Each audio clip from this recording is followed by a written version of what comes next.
Kids know their rights now. They bringing weapons to school. It's reading, writing, arithmetic, and rifles. I quit because they started making us teach kids in school big words. Now the word for today was fascinate.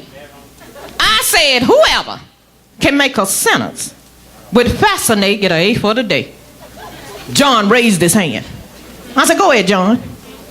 John say, fascinate people. I said, ooh, you got your A. Susie raised her hand. I said, go ahead, Susie. Susie said, it's fascinating to see the rain. I said, ooh, you got your A. Mary raised her hand. I said, go ahead, Mary. Mary said, my mama bought me a dress with 9 buttons, but I could only fascinate. What's good, world? Hey, just got through busting my gut at the Houston Improv, headline Lavelle Crawford. But before Lavelle hit the stage, man, got this cat called Spike Davis. Boy, right here, man. Real funny cat, man. Spike, sorry about telling you where you from. Man, I'm really from Louisville, Kentucky. That's home. I live in Atlanta now, man. Everybody down in the A now, so I'm down there grinding like everybody else. You gotta grind, you gotta get it in. That's what it is. So, what inspired you to do comedy, man? Because I see you up there, you have the down home southern routine. Right. Have a good way of kind of connecting with the audience. So where did the inspiration come from? Man, I just always like to get on stage, man, just make people laugh, man. I've always been like the silly guy or whatever.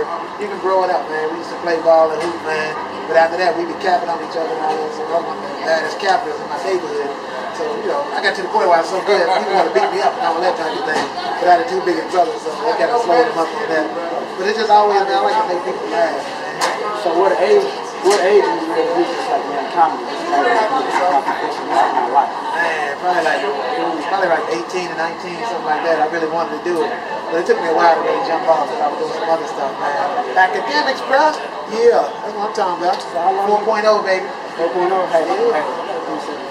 But I had a 1.0 each year for 4 years, so that's what that is. And look, got you. I got this guy this morning. He can't even be serious during the interview.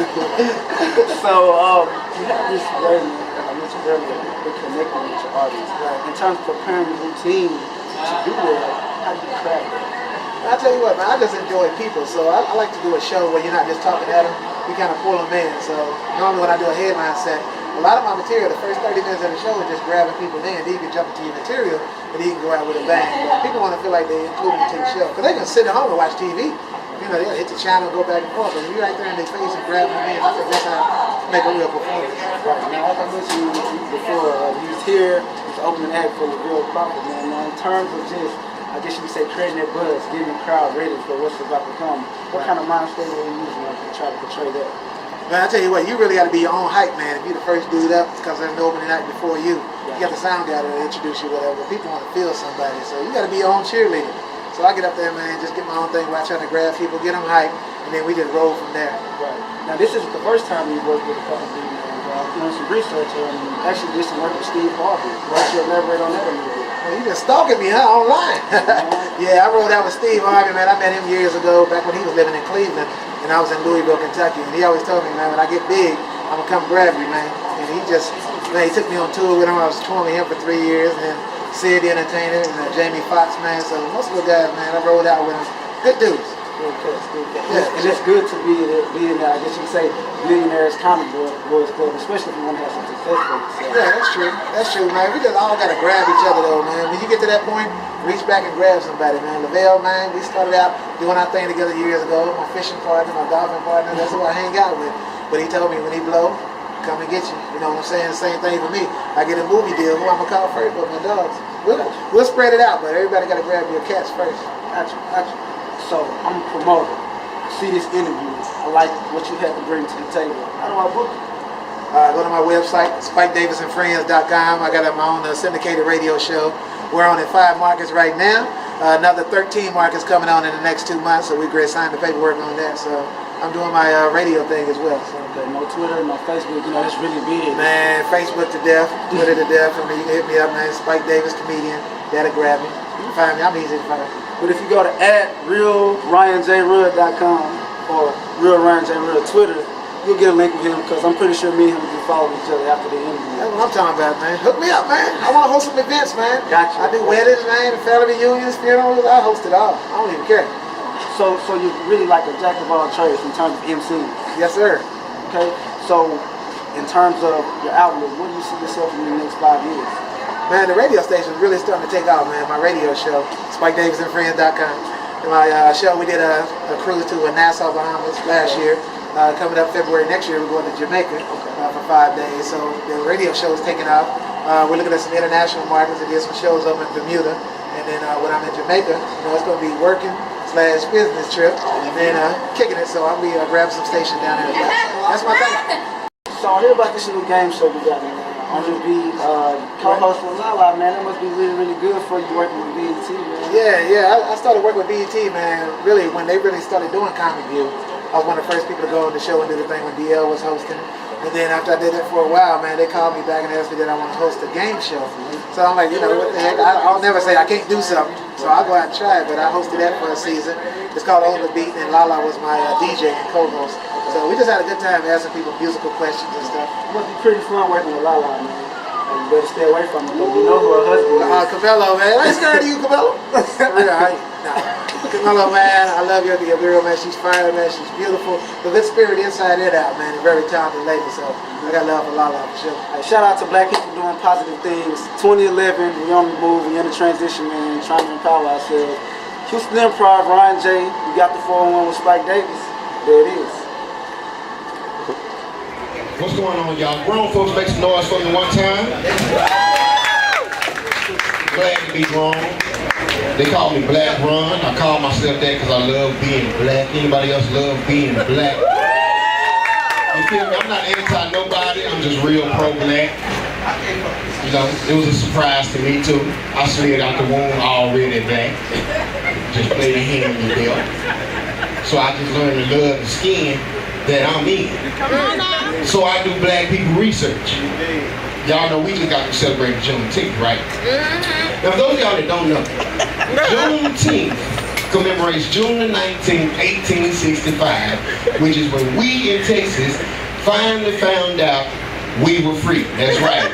Whole year and a half after the freedom paperwork had been processed, we finally found out, which is why it bothers me sometimes when white people get upset for black people being late. I be like, y'all created that late, y'all will start the late first. I can be 18 minutes late to work. You can be 18 months late with my freedom. I think that's an even trade-off.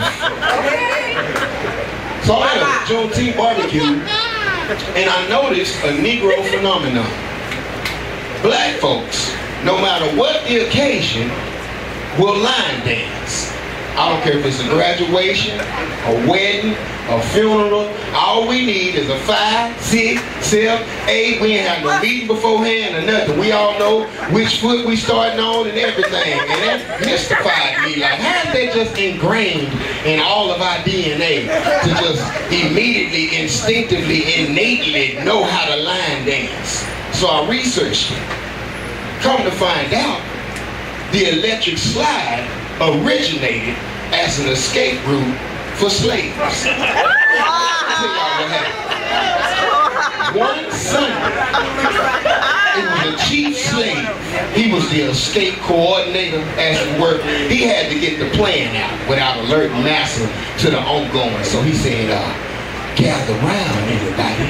We gonna get ourselves to freedom. Clap, y'all. Gather round, everybody. We gonna get ourselves to freedom. Look here, we take 2 miles to the north, then 2 miles to the west. Well, if you see them dogs, just bag it up. And then they go to the dogs, just bag it up. And then peek out for massa. Everybody just peek out for massa. Massa on, and then grab your bag and let's dip on the side. That's like history. You gotta go teach one. They don't put that one in the books. Moral of the story is, learn yourself. Live at the Square. About to do some auditions for the True TV series. Yes, sir. By Bob Sumner. This is the vintage. Yeah. Fresh Yeah. This dude right here. Hey, Talk man. about what you about to do to him. What's happening, everybody? It's your man, DL Smith Entertainment, Dallas King of Comedy, America's Funny Man. Look at here. I'm here for one reason, and that's to tear this motherfucker apart. It's already about to fall apart, but I want to tear this motherfucker on down. They ain't gonna never finish this bitch. But it's gonna be corrupted and tore up when I leave this motherfucker. Holla at your boy, DLSworld.com. You know how we do. Let's go get it. God damn. Just got married March 12th. Give it a fuck. Thank you. Before I got married, though, I went to my girl's aunt's house, and her aunt made this goddamn potato salad. So you know, black folk, we don't with everybody potato salad. We got to the house. There's a whole pan full of goddamn potato salad. I knew something was up about the potato salad because there was some flies that was flying over the goddamn potato salad. And they looked back at the other flies and said, some other shit up here we can land on. So her aunt fixed my goddamn plate. She took one of them goddamn spoons used to be at your grandmama's house and piled this shit up on my damn plate. You know when black folk don't like something. We f around, take the napkin that we eating with and slide that nasty shit off the goddamn plate and put our plate back on top of that goddamn trash. But I fuck around and took 2 scoops of that shit before I put it in the goddamn trash. My goddamn stomach started bubbling. I thought, you know, you want to be at home when you start shit. You don't want to be at nobody else's house when you start shit. I fuck around and got stuck on 45 in traffic. My goddamn stomach said, no. You know you shouldn't have ate that goddamn potato salad. You ever stood up in a goddamn Fiat and clutched your ass cheeks with your foot on the brake and the gas at the goddamn same time? You hear me? While your stomach saying, nigga. You know you shouldn't have ate that goddamn potato salad. I got to the house, closed the goddamn door, clutched my goddamn ass cheeks and got that goddamn duck walk to the goddamn house. I got inside the house and my goddamn door was locked. I knocked on the door, I said, who's in here? She said, your mama. I said, bitch, if you don't get your goddamn ass out this bathroom, I'm gonna shit on your ass. By the time I got in that goddamn bathroom, you ever did that hammer shit? You trying to shit and trying to get your goddamn pants down, goddamn it. I got my pants around my goddamn ankles. And Jesus, Lord Jesus. Jesus, Lord. Lord Jesus. Jesus, Lord Jesus. I got my second round. I got butt, booty, ass naked. But I kept my socks on for grip. I'm DL Smith Entertainment, y'all. Dallas King of Comedy. Thank y'all so much, man. Salute. Another valuable lesson I learned at 43, get you a fat friend. Get you a fat friend. If you ain't got no fat friends, get you a fat friend. Fat people are the most loyal people on this earth. They give great advice. A lot of times, it's in food parables, but you gotta get past that and you'll be better. After my last girlfriend dumped me, I called my fat homeboy, and he's got like 3 or 4 jobs. So I called him, and I was like, hey man, I need to talk to you. Are you busy? And he was like, well, I got a lot on my plate, but it's all gravy. What's the deal, Dick? And I was like, man, my girl dumped me. And he was like, oh, y'all beefing? Y'all was like 2 peas in a pod last time I talked to you. And I was like, yeah, man, we broke up. And he's like, well, what happened? I was like, well, you know we moved in and trying to save some money to buy a house. He was like, that's right, y'all are stacking y'all dough, putting cheese together. And I was like, yeah, man, but she mad at me because I spent a lot of money last month. But the month before, she spent a lot of money. He's like, whoa, she can't have her cake and eat it too, nigga. Tell you what you need to do. Y'all need to squash that shit. Relationships can be a rocky road at times, and you don't need to chicken out. You got a lot at stake. And sometimes it's just how the cookie crumbles, man. You work it out and let the chips fall where they may.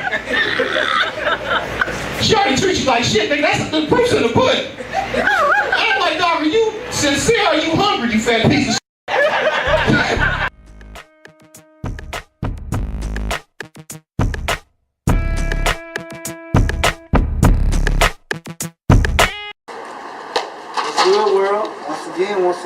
got the 401 with Ryan J. This time, I got the headliner. Mr. Midwest Swain, the Bill Crawford, St. Louis' own. Hey, this dude is so fly, man. Before you even start the interview, we gotta get the shoes, man. All day, I dream about success, man. Oh, yeah, I'm flying with the Adidas. You wear 10 and a half, you can't have them. I broke them in. I think that's my sign. So first of all, I just want to, I'm serious, get your thing up there. You always do. Thank you, brother. Appreciate that. In terms of preparation, though, how you prepare for this to be so funny? Like, Oh, man, shit, dog. I love doing it. It's my therapy, man. You know, it's like I wake up in the morning. I fight with a wife. I can get on stage and talk all about it. You know, it knows the bills and fucking taxes and shit. I don't supposed to be cousin. you good. Oh, okay. You can say whatever you want. I'm just gonna make sure I can be cousin, But it's just life, man. And when I get my black people, man, I can relieve their stress, their pain. It's a blessing to be able to come up and have your black people support you. We don't support each other like that, man. Got you. So as I mentioned earlier, you are from the city of St. Louis. Yeah. Obviously, some of the greats up here, the Ike Turner, and your name was in there too, So Red Fox. Red Fox. Yeah, you don't know nothing about that. I'm right too young. I'm too young. It's all good. We got a lot of great Central entertainers. Right. Joe Toy. So do you feel like that St. Louis spirit just kind of it stays with you on the road? Preparing for your routine. I came up with Sid was like a little bit more seasoned than me. But he was inspirational because at that time, it took you gotta be talented, man. And you watch people who keep writing like Richard Pryor. Right. It's just like a rap game. People to come up and do their thing and make you follow like Biggie them and Tupac. You seen what they were talking about, right. And that's what I like to do. I like to make you see it, not just hear it. You see it, you be like, oh man, I can just picture this nigga doing that, like tsunami relief. Some niggas begging you for money. Black people gonna be ignorant. Last time I seen a tsunami, it would be two pieces of white bread and I ate it with some corn chips. And that's real. That's how you want. That's how you give that reaction. People like, man, this fool crazy. But it's just wordplay, man, and I like having fun with it. That's all. Now, I'm doing some research in the beginning stages of your career. I found out that your actual show was in Belleville, Illinois. Right. Is that correct? That was my first paid gig. First paid gig. Yes, sir. Right. Chuckles Comedy Club. Right. So since then, in your opinion, how do you think you've evolved as far as your stage presence? All I had was 8 minutes, and they paid me a little more. And I got a car that run. My car busted up. I had to put all the money I made on my car. It was crazy. My car was smoking like a mother. But I'm blessed to get a car, blessed to move on up. I done got way further than that. I had personality then. Now I got jokes. Exactly. And I have stories and life. Now speaking of your personality, you have a kind of way of connecting with your audience to where you kind of call them out and transition between the joke and the punchline. Now, in terms of keeping the audience engaged, how important is that to your routine? Oh, it's very important. I want people to watch me. I'm a selfish bitch diva when I'm on stage. Yeah, damn right. Love me more. Love me. Yeah. What you gonna do? Be with me tonight. Be with me from 45 to 50 to an hour. Go on a ride with me. And after I get done, because see, comedy different than singing and rapping. Because, you can dance with beat or you can just sit back in the audience. See, comedy, you want everybody listening. You want everybody laughing. You want people to feel.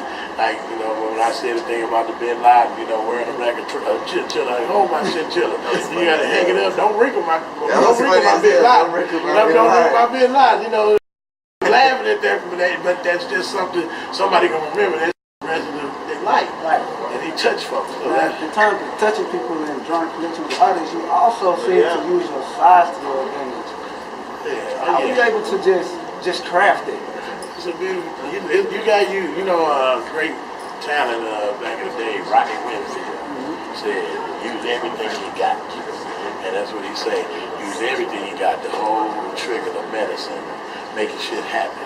So when you up there, man, you want to, you make people feel comfortable. I talk about my side and everybody else, man, because everybody got something. Everybody may not be skinny, may be fat, or they have a bump on their head, lip chap, nappy hair, ugly, you know, or whatever, you know. Or they be thinking they fly and one of their nipples bigger than them. Gotcha. So in terms of career moves, because everybody knows what you've been doing, you know, your reputation obviously speaks for itself. Right. What's Lavelle Crawford's next move? Oh man, you know, I just shot an hour special, my hometown, where first, you know, sometimes you gotta do things for yourself, like y'all young brothers out here doing things for every community, getting your hustle on, trying to parlay it into entertainment tonight or something like that, you know what I'm saying, your own TV show. And that's what you gotta do yourself. We went selling no tickets in my hometown in my career. And I did Last Common Standing, and they didn't never let me go home to perform. So I had to go back home, and I said, just call me, can a brother get some love? And I came in there and sold that stuff out for 3 days. 3 days off of me. Took my hustle, went to the radio station, they gave me love, and I got in there and packed 1,800 people. Standing room only, and I tore this place down.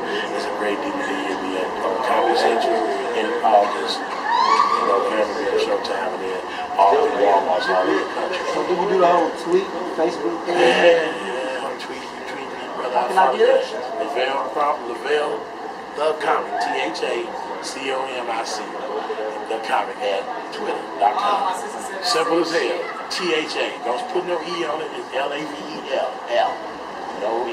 Hey, folks, this man's been working hard, and I'm so hungry, I can just eat another brother right now. Right. But you got the 401 here, Houston Improv, Ryan J, Lavelle Crawford, it went down. Missing in action, but look at this man right here.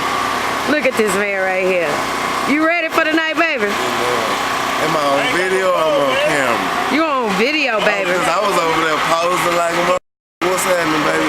It's your boy Lil Down to clean, you know what I'm saying? Hooked up with my nigga now. And my nigga Terry Gross, man, and we just out here vibing, you know what I'm talking about? Know what we do, chill like a villain on Christmas. Hope ain't nobody stealing that, you know what I'm talking about?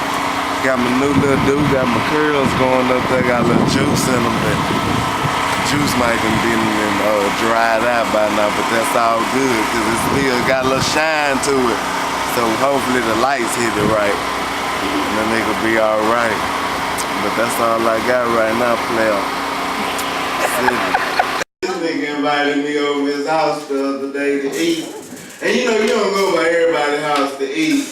First off, you gotta see if they got, I ain't gonna eat at your house if you got no cats. Cause them niggas ain't really pets. First off, them niggas don't even wanna be pets. Every time I go by a nigga house with a cat, them niggas either be in the window or up high somewhere where you can't even get their ass in the first place. They don't want you to bathe them. Anything that don't want to take a bath and trying to be in my house, but you ain't gonna be in my house for too much longer. They self clean. But you gonna get some of this wall in this what you talking about? But they don't never let, you know what I'm saying? They don't even want to be pets. Dogs is looking to get saved. I don't know, I got a little I think like dogs is black people and cats is white people. Cause think about it, nigga, when you think about a dog, when you see homeless cats, they be healthy and shit.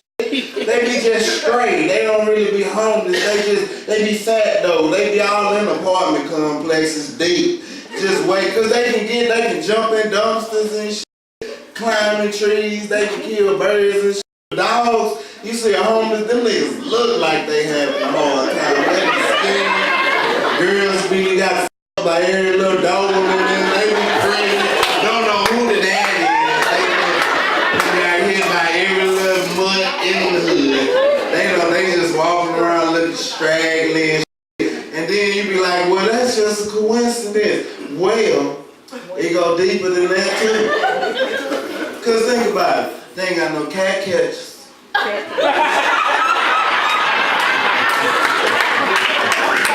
They damn sure enough got some dog catchers though. And they be out there too looking for them. And them niggas that trying to get some niggas, them little hood dogs be the scariest ass dogs. You can look at them niggas tough and them niggas gonna run, they ain't doing nothing but looking for something to eat. And then, they ain't got no cat pound, but they got dog pound though. They got somewhere to lock us up. And Then they stereotype us and shit. The big bulls, they be vicious. Them big ass cats is vicious. They kill babies, but don't nobody say nothing about them taking breath from little babies and shit. Oh, but you let a nigga bite a nigga, that's all they. You know what I'm saying, nigga? If I'm home and a couple of little hoe ass niggas approach me, I'm just bark and scratch and bite at them too. But don't nobody say nothing about the little hoe ass cats, but that's cool. Since I've been doing comedy, I've become more cultured in my life. I know a lot of different cultures and races and shit I didn't know nothing about before. You know what I'm saying? Because when I'm from Chicago, we don't know nothing about niggas and Mexicans. That's it. It's just niggas and Mexicans. Now I know Armenians, Africans, Samoans. It's I can't even pronounce it. But in doing that, now I'm up in the head. Because I think some of the shit that people in other races have to go through is up. I'm glad I was born American, nigga, because I wouldn't have been able to live nowhere. I don't think I'm tough enough. I got a homeboy named TJ. TJ's an African. I didn't know TJ was African. I just thought he was a black ass nigga, you know what I'm saying? I didn't know he was an original nigga, you know what I'm saying? So I'm talking to nigga TJ one day. TJ has a cut in his face that goes from his nose to his ear. I thought the nigga fell and busted one day.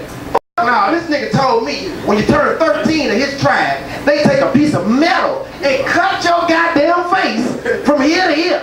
He said it's called a tribal scar. I said, no, nigga, that's called child abuse. And if you'd have been here in the States, somebody would have helped you. I'm sorry, they got a hotline for that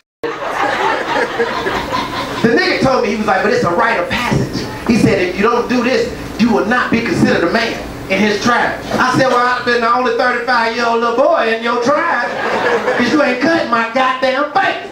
Now, I know y'all looking at me like, damn fool, that's fucked up that you're talking about their culture. But I bet you right now, there's a little 13-year-old African boy standing in line, nervous than a That nigga looking like, oh my God. That nigga standing in line looking, he looked to his mama like, excuse me, mother. Could you please explain to me again why we must do this? She looked back at him, because in Butu, if you do not do this, you will not be able to hunt. Nigga looked back like, mother, I think I'm more of a gatherer anyway. We're out here at Club Taylor's. Taylor, legendary Taylor's. And tell everybody, what's your name? That thing was bigger though. Comedian Bryson Brown, a.k.a. the Dime Fat King, a.k.a. Hold on, I got a lot of names. You ask me my name, you gonna let me answer my name? You gonna tell me, you gonna let me do it? You gonna do it? Tell me. Nah, I'm just playing. Go ahead. What's the name? It's Bryson. The name Bryson Brown. Alright, where you from, by the way? Austin, Texas. You know, represent Austin, Texas 512 Central, the capital city. We right in the middle of it all. Now, how long you been doing comedy? 7 years. Wow. 8 years in July. How'd you get started, and what was your initial motivation? I used to do skits on rap albums, and they would call me a comedian, so I just started doing it. Do you have any, what's your biggest motivation in continuing to do it now, and where do you see yourself? Well, I got a little baby, 15 months, so that's the motivation all day, and that's all we know. I ain't trying to wait for nobody, work for yourself. What's your website? Where can we see some more of your comedy or get in touch with you? Check me out, website www.comedianbryson.com. Hit me on Instagram, Facebook, Twitter, comedian_Bryson on all of it. And that's what it is. Thank you for helping. All right, blood. Kids know their rights now. They bringing weapons to school. It's reading, writing, arithmetic, and rifles. But that ain't why I quit. I quit because they started making us teach kids in school big words. Now the word for today was fascinate. I said whoever can make a sentence with fascinate get an A for the day. John raised his hand. I said, go ahead, John. John say, fascinate people. I said, ooh, you got your A. Susie raised her hand. I said, go ahead, Susie. Susie said, it's fascinating to see the rain. I said, ooh, you got your A. Mary raised her hand. I said, go ahead, Mary. Mary said, my mama bought me a dress with 9 buttons, but I could only fascinate